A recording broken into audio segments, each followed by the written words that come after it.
Sie haben einen langen Weg vor sich. Ihr Freiwilligenbataillon wird am 23. August aus dem relativ ruhigen Norden in den Süden der Stadt Donezk verlegt, nach Ilowaisk.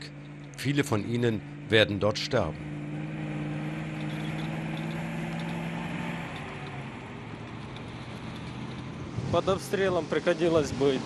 Ja, wir sind schon beschossen worden. Hattet ihr Angst?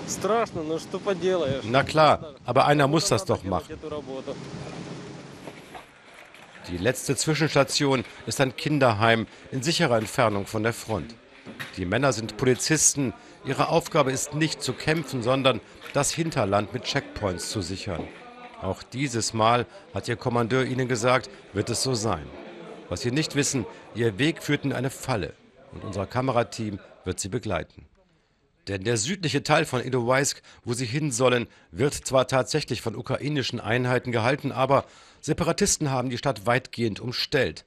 Und aus dem Südosten rücken russische Einheiten vor, so ukrainische Quellen, sodass die Stadt in den kommenden Tagen völlig eingeschlossen sein wird. Doch auch hier, in noch sicherer Entfernung, stehen einige der Männer nachts Wache. Auch hier können versprengte Gruppen von Separatisten auftauchen. Aus dem noch fernen Ilowaisk dringt Gefechtslärm bis hierher. Seit Tagen melden die dort kämpfenden Bataillone schwere Verluste. Am kommenden Morgen eine kurze Lagebesprechung auf halber Strecke. Fast 50 Männer des Bataillons haben vor diesem Einsatz den Dienst quittiert. Ihren alten Ambulanzjeep haben Freiwillige für sie gekauft, auch die Ausrüstung, die Medikamente. Ich möchte all meinen ukrainischen Landsleuten danken, die uns so helfen. All diese Freiwilligen, sagt Alexander, der noch in keinem Krieg kämpfte. Danke auch für die Lebensmittel und für die Musiker, die zu uns kamen, um uns zu unterstützen. Ich danke einfach allen, die in Gedanken immer bei uns sind. Und ich hoffe, wir können eure Erwartungen erfüllen. Es sind ihre letzten sicheren Momente. Es ist Sonntag, der 24. August, der Tag, an dem die ganze Ukraine ihre Unabhängigkeit feiert. In Kiew stehen ihre Generäle auf der Ehrentribüne und nehmen die Parade ab. Diese Männer erfahren erst später, dass das Artilleriegefecht am Stadtrand nur ein Ablenkungsmanöver der eigenen Seite ist, um ihren Konvoi in die Stadt bringen zu können. Die ist an diesem Tag schon so gut wie eingeschlossen. Ein anderes Freiwilligenbataillon hatte den südlichen Teil von Ilowaisk vor 2 Wochen erobert. Auch unser Kamerateam merkt erst bei der Ankunft, wie nah an der Front die Männer des Polizeibataillons dieses Mal eingesetzt werden. Dieses Eisenbahndepot ist erst vor Tagen vom ukrainischen Freiwilligenbataillon Cherson erobert worden. Vorher hatten sich hier die Separatisten verschanzt. Das Polizeibataillon hat den Befehl, es zu halten. Die Männer finden Flugblätter der Separatisten, Propagandamaterial, in dem die USA und Europa verhöhnt werden.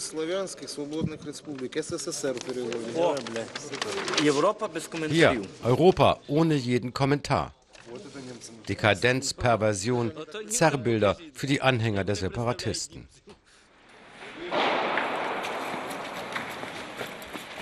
Und dann der erste Angriff.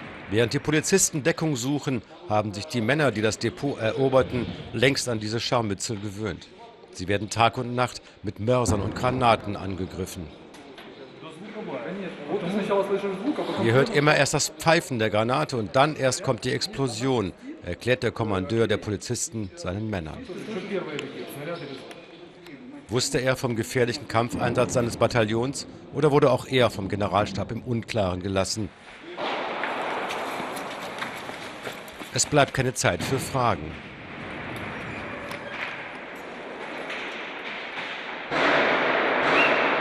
Spätestens jetzt haben die Männer vom Polizeibataillon begriffen, dass dieses eine andere Art von Einsatz ist. Die Frontlinie ist gerade 500 Meter entfernt. Die Lage ist ganz einfach. Wir hatten schon 2 Gegenoffensiven der Separatisten, jetzt sind wir eingeschlossen. Wir verteidigen uns und warten auf Unterstützung. Und wie es weitergeht, müssen wir sehen. Von einem Wohnhaus in der Nähe schießt ein Scharfschütze der Separatisten auf sie. Das bedeutet ständige Lebensgefahr. Jetzt geht es darum, welche Seite den besseren Schützen hat.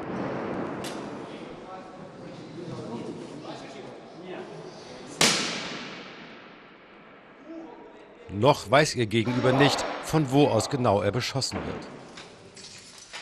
Der Staub auf der Fensterbank hat ihre Sicht behindert. Ein Helfer des Scharfschützen verfolgt die Bewegungen ihres Gegenübers.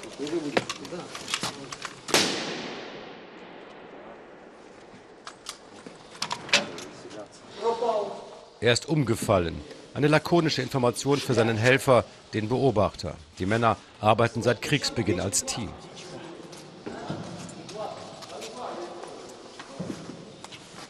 Und dann wieder Stille. Sie ist schwerer zu ertragen als die lauten Kampfsituationen, sagen uns die meisten Männer. Eine andere Gruppe hat eine blaue Fahne der Eisenbahn geschickt manipuliert. Wir imitieren damit die Flagge der Europäischen Union. Wir haben das Eisenbahnsymbol in der Mitte abgeklebt, sodass nur noch die Sterne außen zu sehen sind. Wir wollen den Feind verwirren, damit der denkt, wir haben EU-Unterstützung. Das soll auch die Russen abschrecken. Wir sehen bisher nur Soldaten und fragen uns, wo sind die Einheimischen? Die meisten Zivilisten sind geflohen, ein Viertel ist vielleicht noch da. Und diese Menschen müssen jetzt Tag und Nacht in ihren Kellern sitzen, weil pausenlos geschossen wird, mit Granaten, mit Mörsern. Viele sind schon seit 18 Tagen in ihren Kellern. Sie haben nichts mehr zu essen, auch nicht für ihre Kinder.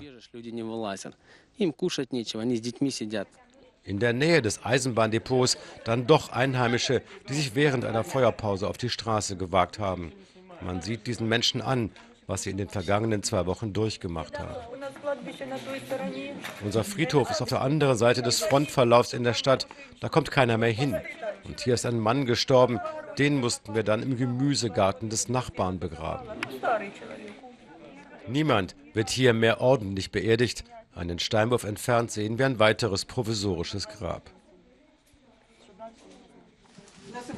Strom, Gas, Wasser, die gesamte Versorgung der Stadt ist zusammengebrochen. Jetzt hausen sie hier. Wir sind doch ohnehin schon bettelarm und können nirgendwo arbeiten. Es gibt keine Fabriken, nur die Eisenbahn.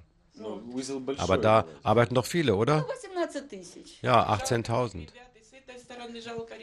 Hier tun die Jungs von beiden Seiten leid. Und er sagt, ich habe die Frontlinie überquert und kann nicht mehr zurück. Und wenn mein Haus jetzt zerschossen wird, ich bin noch Pensionär.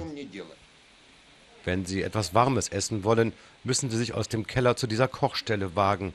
Aber die Geschäfte in ihrem umkämpften Viertel sind ohnehin längst geschlossen. Ihre Gemüsegärten liegen im Schussfeld. Ein Stoßtrupp des freiwilligen Bataillons Donbass sammelt sich.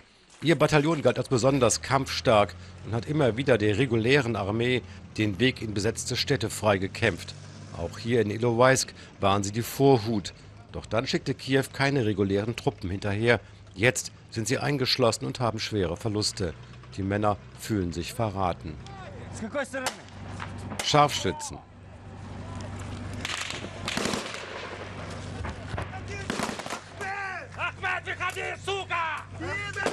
Der Erkundungstrupp hat feindliches Feuer provoziert. Das war seine Aufgabe. Jetzt wissen sie, wo ihre Gegner sich befinden und können die eigenen Männer entsprechend verteilen. Kriegshandwerk. Doch inzwischen wächst die Übermacht der anderen Seite mit jedem Tag. Kriegsgerät und Söldner aus Russland, sagen sie uns. Auch die Zahl der Opfer steigt. In Kiew demonstrieren inzwischen ihre Angehörigen vor dem Parlament und fordern Verstärkung für die Eingeschlossenen von Ilowaisk. Der Kommandeur ist verwundet. Er hat der Regierung ein Ultimatum gestellt. Schnelle Verstärkung oder er wird versuchen, mit dem Rest seines Bataillons die feindlichen Linien zu durchbrechen und zu fliehen.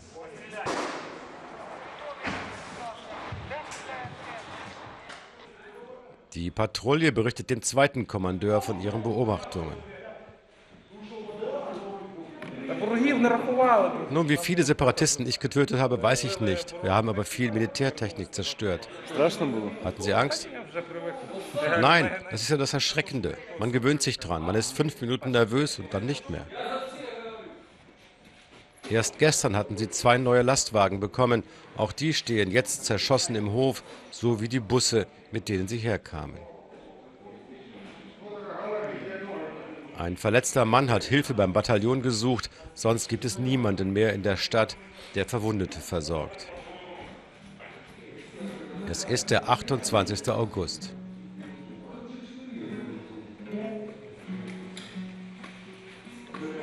Noch wissen die Männer nicht, dass sich ihr Leben morgen dramatisch verändern wird.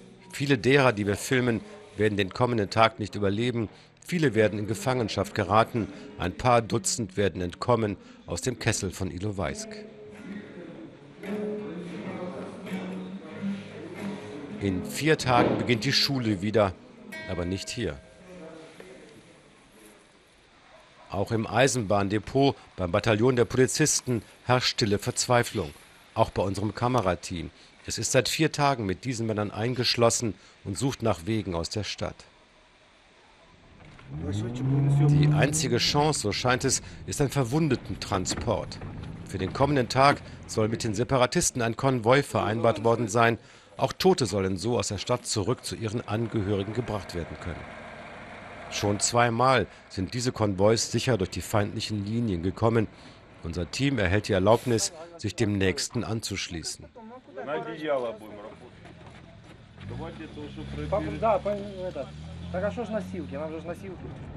Doch dann passiert ein Albtraum. Der vereinbarte Konvoi wird schon am Stadtrand beschossen. Es beginnt eine Flucht durch 3 feindliche Belagerungsringe. Unsere Kollegen in ihrem Jeep überholen die Panzer des Konvois und versuchen, an dessen Spitze zu kommen. Es ist eine Panikreaktion, die ihnen aber letztlich vermutlich das Leben rettet. Über 40 Fahrzeuge, viele PKWs mit Toten und Verletzten bleiben zurück.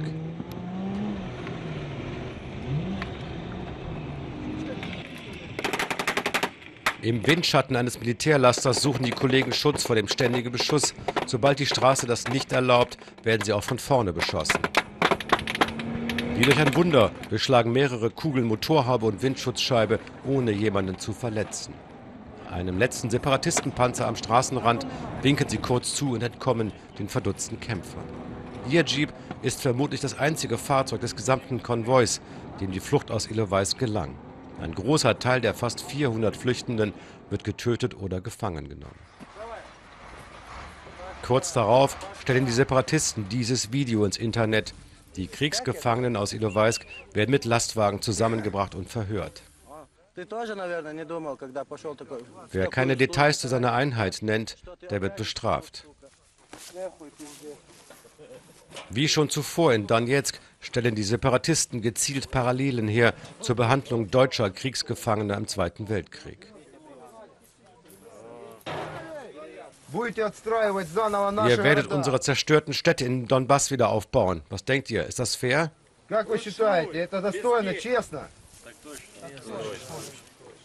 Ich höre nichts, ihr Schweine.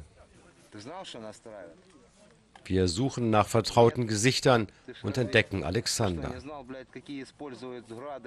Ihn hatten wir vor Ilowaisk gefragt, ob er nicht auch diesen Einsatz verweigern wollte. Ja, wollte ich. Aber dann habe ich mir gesagt, da wo meine Jungs sind, bin ich auch. Wovor soll man denn Angst haben? Wir leben nur einmal und man muss dieses Leben anständig leben. Damit sie sich später an uns erinnern, damit sie stolz auf uns sind, wenn sie über uns reden.